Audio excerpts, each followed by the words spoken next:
여러분 사랑하고 축복합니다. 우리 슬기로운 신앙생활 우리 7번째 시간으로 오늘 여러분과 함께 우리 헌금에 대한 이야기를 나눠보도록 하겠습니다. 자, 오늘 주제가 뭐라고요? 자, 헌금입니다. 여러분 우리가 헌금을 왜 하는 걸까요? 예배 시간이 되면 어떤 시간이 찾아옵니까? 자, 헌금 시간이 찾아옵니다. 그러면 헌금 바구니가 쭉 돌아서 나에게까지 오죠.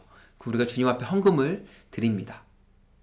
또한 뿐만 아니라 어떤 친구들은 설날에 받은 세뱃돈을 잘 두었다가 이 주일이 오기 전에 10분의 1을 딱 떼서 이 11조로 하나님 앞에 헌금하기도 합니다. 또한 감사의 제목들을 적어서 감사 헌금을 드리기도 하죠. 하나님 생일 감사합니다. 하나님 내가 기도했던 학교 붙여주셔서 감사합니다. 하나님 이러이러한 상황들 참 감사합니다. 이 감사 헌금도 드립니다. 여러분 왜 교회 다니는 사람들은 헌금을 할까요? 물론 여러분 헌금이 성도의 의무 맞습니다. 자, 그러나 오늘 이 시간에는 더 근본적인 이유를 여러분과 함께 나눠보도록 하겠습니다. 첫 번째 여러분 소유권입니다. 예를 들어 볼게요. 여러분 은행에 가면 어마어마한 돈이 은행 금고에 있죠. 자, 그 돈을 제가 마음대로 꺼내 쓸 수가 있을까요? 만약에 제가 마음대로 은행 금고에 돈을 꺼내서 쓰면 어떻게 될까요? 철컹철컹 제가 들어가겠죠. 여러분 왜 못 쓸까요? 제 돈이 아니기 때문이에요. 제 소유가 아니기 때문입니다. 자, 여러분 그러면 지금 제 주머니에 얼마가 있냐면 10,000원이나 들어있어요. 여러분 이거 누구 돈이에요? 제 돈입니다. 자, 그러면 제 마음대로 쓸 수가 있죠. 맞죠? 여러분 그러나 성경은 이 소유에 대해서 조금 다르게 말씀합니다. 한번 말씀을 볼까요? 역대상 29장에 보면 누가 고백을 하냐면 이스라엘의 두 번째 왕인 다윗이 고백을 합니다. 자, 어떤 상황이냐면 다윗이 이 하나님을 위한 성전을 짓기 위해서 만반의 준비를 다 합니다. 그 이후에 하나님께 드린 기도가 바로 역대상 29장인데 한번 볼까요? 제가 부분 말씀만 이렇게 캡처를 했는데 자, 말씀을 보시면 천지에 있는 것이 하늘과 땅에 있는 것이 다 하나님의 것입니다. 부와 귀가 주께로 말미암고 주님으로부터 왔고 모든 것이 주님께로부터 왔사오니 우리가 주의 손에서 받은 것으로 주님께 드렸을 뿐입니다. 성전을 건축하려고 미리 저축한 이 모든 물건이 다 주님의 손에서 왔사오니 모든 것이 누구 거라고 말씀합니까? 주님의 것입니다. 여러분 다윗이 지금 어떤 말을 계속 반복하고 있습니까? 내가 성전을 위해 많은 재물을 드리지만 어디로부터 왔다? 주님께로부터 왔다. 원래는 다 하나님 겁니다. 자, 이렇게 고백하고 있는 겁니다. 여러분 그러나 앞선 3절 말씀을 보면 이렇게 고백해요. 내가 사유한 금, 은으로 내 하나님의 성전을 위하여 드렸다. 여러분 그러니까 다윗은 분명히 자기 재산으로 성전을 위한 재물을 드렸습니다. 그런데 다윗이 뭐라고 고백합니까? 이 모든 재산이, 이 모든 재물이 하나님께로부터 왔고 하나님의 것을 나는 드렸다라고 그렇게 기도하고 고백하고 있습니다.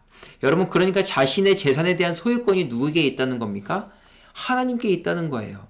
물론 자신이 가지고 있어요. 그러나 사실 소유권은 하나님께 있다는 겁니다. 여러분 뿐만 아니라 성경 곳곳에 보면 내가 가진 재물, 돈이 단순히 내게 아니라고 말해요. 실제 주인이 따로 있답니다. 내 주머니에 10,000원이 있어. 내 거야. 그러나 성경은 그 또한 실제 주인이 있다고 말씀합니다. 즉 소유권이 나에게 있지 않고 하나님께 있다고 말씀합니다. 여러분 무슨 말이냐면 하나님이 이 세상을 창조하신 창조주 하나님이시잖아요. 맞죠? 여러분 아멘이시죠? 그러니 이 모든 세상의 소유권은 누구에게 있습니까? 하나님께 있습니다. 자, 그러면 우리는 뭡니까? 우리는 뭘까요? 하나님의 재물을 관리하도록 잘 운용하도록 위임받은 사람들입니다. 그러니 그런 저와 여러분의 성경은 뭐라고 부르냐면 청지기라고 부릅니다. 여러분 들어봤죠? 자, 청지기가 어떤 뜻이냐면 우리가 같이 한번 읽어볼까요? 자, 시작. 주인이 맡긴 것들을 주인의 뜻대로 관리하는 위탁관리인. 여러분 이해가 됐습니까? 주인이 맡긴 것들을 주인의 뜻대로 관리하는 위탁관리인입니다. 여러분 모든 소유는 하나님으로부터 내게 맡겨진 거라는 거예요. 그러니까 여러분 어떻게 해야 됩니까? 주인의 뜻대로 관리하는, 주인의 뜻대로 사용해야 돼요. 여러분 요즘은 세상이 이런 이야기들을 참 많이 합니다. 내가 그냥 플렉스 해버렸지 뭐야. 여러분 그러나 나에게 맡기신 재물과 돈으로 플렉스 해버렸지 뭐야. 흥청망청 쓰는 것은요, 여러분 하나님을 모르는 사람들입니다. 나는 그 맡겨진 재물과 돈을 지혜롭게 잘 사용해야 됩니다. 왜 그래요? 나는 하나님을 알아요. 나는 하나님의 자녀예요. 그러니 나에게 맡겨주신 이 재물과 돈을 지혜롭게 잘 사용해야 됩니다. 자, 그러면 우리가 궁금한 게 하나가 있어요. 뭘까요? 그러면 내가 사고 싶은 거 아무것도 사면 안 되나? 내 주머니에 10,000원 있는데 이거 내가 쓰고 싶은 데 쓰면 안 되나? 여러분 기억하세요. 우리는 하나님의 자녀입니다. 하나님은 당연히 여러분 하나님의 자녀가 행복하기를 원하실까요? 원하시지 않을까요? 원하시죠. 그러니 우리가 맛있는 것도 사 먹고 필요한 것도 사고 영화도 보고 할 수 있습니다. 자, 그러나 우리가 기억해야 될 게 너무나 중요한 것이 무엇이냐면 우리의 생각과 시선이 하나님의 생각과 시선에 맞는지 항상 여러분 생각해야 합니다. 어떻게 하라고요? 하나님의 생각, 하나님의 시선에 맞는지 우리는 늘 고민하고 생각해야 된다는 겁니다. 자, 여러분 그러면 하나님의 시선은 어디를 향해 계실까요? 우리가 말씀을 한번 볼까요? 하나님의 시선이 어디를 향하여 있냐면 나그네와 고아와 과부입니다. 다시 말하면 약자, 도움이 필요한 이들이에요. 나만 배부르고 나만 잘 먹고 잘 사는 것, 여러분 이것은 하나님의 생각, 하나님의 시선이 아닙니다. 우리에게 맡기신 재물, 이 돈을 통해서 하나님이 기뻐하시는 사용, 여러분 운용이 되어져야 합니다. 하나님이 나에게 재물을 주셨어요. 나에게 돈을 주셨어요. 그러면 여러분 사용하기 전에 내 맘대로 플렉스하지 뭐 그게 아니고 하나님이 기뻐하시는 운용, 하나님께서 기뻐하시는 사용이 여러분 되어져야 한다는 것입니다. 자, 그러면 여러분 이 교회 다니는 사람들은 왜 헌금을 드릴까요? 왜 예배 시간에 헌금을 드릴까요? 뿐만 아니라 여러 상황에서 왜 헌금을 드릴까요? 하나님이 소유주, 우리는 맡김을 받아서 재물을, 이 돈을 지혜롭게 운용하는 청직이에요. 그러니 잘 사용해서 잘 운용해서 이만큼의 수익이 생겼어. 자, 그러니 어떻게 해야 됩니까? 일정 부분 다시 소유주 되신 하나님께 드려야죠. 자, 여러분 헌금이 이런 것일까요? 그래서 헌금을 하는 걸까요? 여러분 그렇지 않습니다. 자, 그러면 질문을 한번 드려볼게요. 헌금은 세금이다. 헌금은 반드시 드려야 하는 의무성이다. 여러분 그렇지 않습니다. 여러분 헌금은 무엇이냐면 모든 것이 하나님의 것이에요. 하나님으로부터 왔습니다. 라는 나의 신앙 고백입니다. 자, 그러니 여러분 헌금을 드릴 때는 마지못해 할 수 없이 마치 세금 내듯이 아니에요. 은혜와 감사의 마음으로 드리는 것이 여러분 헌금입니다. 이상하다. 내가 열심히 알바하고 내가 열심히 번 건데 맞아요. 여러분 그러나 돈을 벌게 하신 하나님, 직장을 주신 하나님, 그리고 내 삶의 모든 소유권 또한 내 몸의 소유권 또한 하나님이십니다. 라는 고백이 여러분 바로 헌금입니다. 여러분 또 하나 한번 볼까요? 11조 이럴 때는 어떻게 해야 하나요? 여러분 어떤 이 갈등들이 있냐면 잘 들어보세요. 아직 여러분에게는 해당이 안 될 수 있지만 직장인들이 한 달에 200만 원 월급을 받는다고 여러분 가정해 봅시다. 한 달에 얼마를 번다고? 200만 원. 엄청 많이 벌죠. 그러니 여러분 200만 원에서 11조, 이 10분의 1을 하나님 앞에 드리는 이 헌금을 한다면 자, 얼마를 헌금해야 될까요? 20만 원이죠. 자, 여러분 그런데 이 직장인들의 월급이 200만 원이면 세금 떼고 못 떼면 약 180만 원 정도가 이 실수령액이 됩니다. 이렇게 통장에 찍히는 금액이 180만 원이에요. 자, 그러면 헌금을 20만 원 하는 게 맞을까요? 18만 원 하는 것이 맞을까요? 여러분 뭐가 맞을까요? 상관없습니다. 자기 신앙과 상황에 맞게 드리면 되는 거예요. 왜요? 여러분 헌금은 세금이 아니기 때문입니다.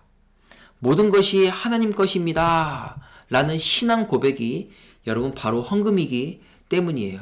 하나님 내가 이 세상을 살아갑니다. 그러나 이 세상에서 내 힘으로 살아가지 않고 하나님이 주시는 힘으로 살아가겠습니다. 라는 신앙 고백이 여러분 바로 11조이고 헌금이기 때문입니다. 자, 여러분 그러면 과연 헌금은 give and take일까요? 어떻게 생각합니까? give and take라는 여러분 이 의미는 내가 헌금을 많이 하면 하나님이 이만큼 더 복 주실 거다. 자, 이런 give and take 맞을까요? 틀릴까요? 여러분, 헌금은 이 기브 앤 테이크가 아닙니다. 내가 이만큼 헌금했으니 하나님 이만큼 복 내려주십시오. 여러분, 그런 의미가 아니라는 거예요. 여러분, 하나님은 돈이 필요하실까요? 필요하지 않으실까요? 여러분, 전지전능하신 하나님은 돈이 필요하지 않으십니다. 하나님은 하나님을 향한 우리의 마음을 원하시는 분이세요. 자, 여러분, 그러면 우리가 예배 때 드리는 헌금은 과연 어떻게 되는 걸까요? 제가 가지고 갑니까? 그렇지 않습니다. 여러분, 헌금은 어디로 가냐면 이 교회 재정부로 들어갑니다. 그래서 교회에서 우리 헌금을 관리해요. 그리고 필요한 곳곳에 정직하게 우리의 헌금이 쓰여집니다. 뿐만 아니라 이 정기적인 재정 보고를 통해서 우리의 이 헌금, 하나님께 드린 헌금이 어떻게 사용되었는지 이 온 교회 앞에 이 보고가 되어집니다. 여러분, 이해가 되셨습니까? 우리가 주님 앞에 헌금을 드립니다. 그러나 하나님 우리의 마음을 받으시고 우리 마음의 중심을 받으세요. 그리고 우리가 드린 돈은 어디로 들어갑니까? 재정부로 들어가서 하나님의 시선이 머무는 곳, 하나님의 마음이 머무는 곳에 이 헌금이 흘러갑니다. 여러분, 우리가 살아가는 이 사회는, 이 세상은 이 돈, 참 소중한 가치로 여겨집니다. 맞죠?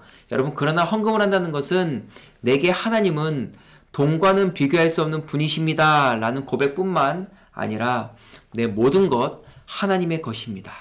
나의 생명까지 하나님의 것입니다 라는 우리의 신앙 고백입니다. 하나님, 내가 돈 앞에 벌벌벌 떨며 살아가지 않겠습니다. 내 인생을 인도하시고 내 인생을 책임지시는 내가 하나님만 신뢰합니다 라는 그러한 고백입니다. 세금 아니에요.